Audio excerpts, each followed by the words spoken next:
it's not just about doing more of what works in business. It's about doing more of what works in life in general, right?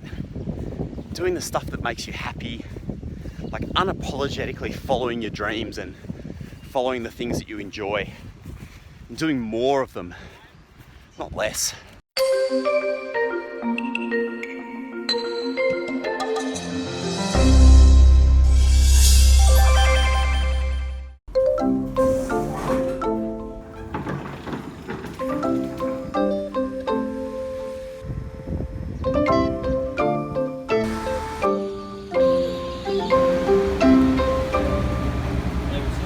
Hey, good morning.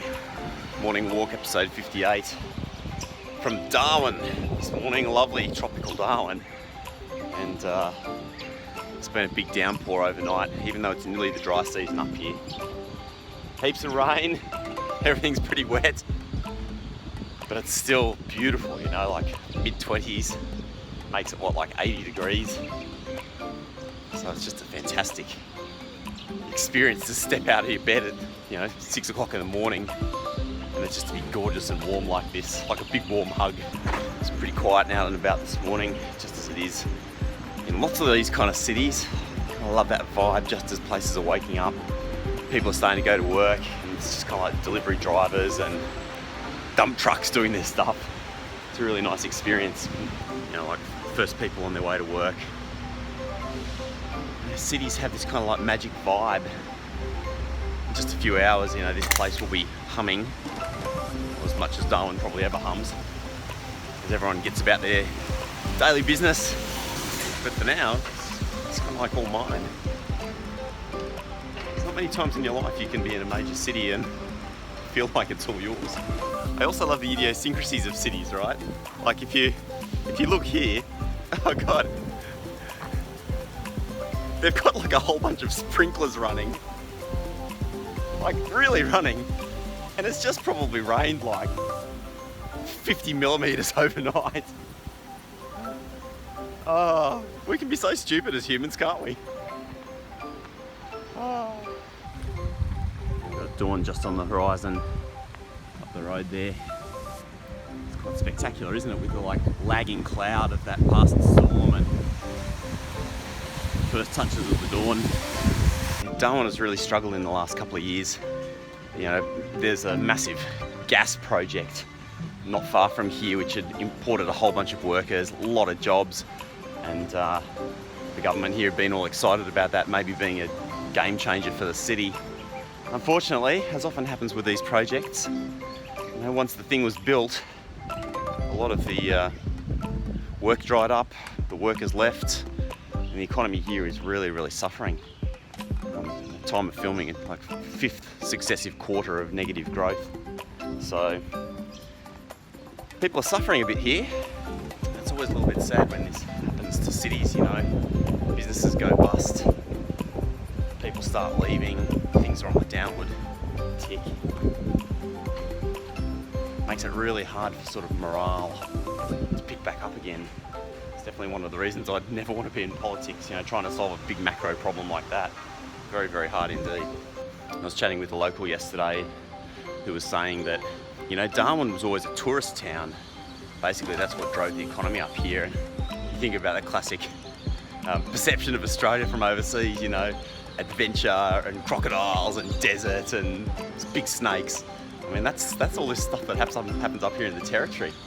And yet, when this gas project happened, basically they kind of converted a lot of the economy from being about tourism, sort of stopped focusing on what was working and started focusing on this other thing. And that obviously drove like a whole ton of growth, heaps of growth. But when it all kind of dried up, I don't know, they just ended up in the wall.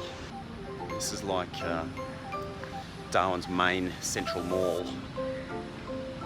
It's usually kind of humming down here. All the tourist shops, coffee places for the local workers. It's all around here. Haha, now, this is my kind of shop. It's a hat shop. All right, you beauty. I love my Akubra. Best hats in the world, in my opinion. This place sells them all. Like, this is certainly something unexpected. Like, absolutely stunning graffiti absolutely everywhere, right? In these back alleys, on the walls. I love like graffiti art when it's done, you know, done well. It's so impressive what people can just do with a spray can, right? When my wife and I started AIM Overseas, our first business, we raised a little bit of money because we had no money of our own in order to do it. So we had to raise a little bit of capital, and we got some great advice from Eric, Marine's brother, my wife's brother, who founded Days of Wonder, awesome board game company from the US. Basically, he said, like, raise the least amount of money possible, and you start with the least possible, because at least that way your mistakes will be inexpensive.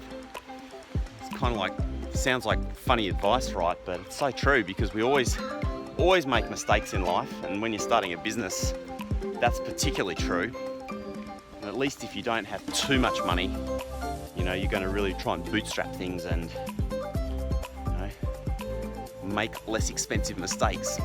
But the other great tip he gave us was pretty simple, which was, business is very simple. Find something that works and do more of it. And if something doesn't work, do less of it. And I wonder if that's not maybe some of Darwin's problem. The fact that it had this thing going that was working pretty well, the tourism, and they kind of took their eye off that ball and decided to focus on something else that's big and shiny. Big gas plant. But in the long run, the thing that was working kind of shriveled up a little bit. There's like quite a powerful lesson in that for us, isn't there? In fact, I'd go one step further, and I'd say it's not just about doing more of what works in business. It's about doing more of what works in life in general, right?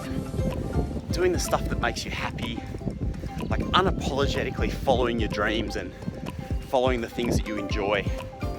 Doing more of them, not less. I think we always live more fulfilled, happy lives when we do that. So whatever you're getting up to today, I hope it's a good one. And try today to do something that you absolutely love. As always, hit me up in the comments if you have anything you're interested to say. I'm Rob Malicki, and I'll see you next time on The Morning Walk.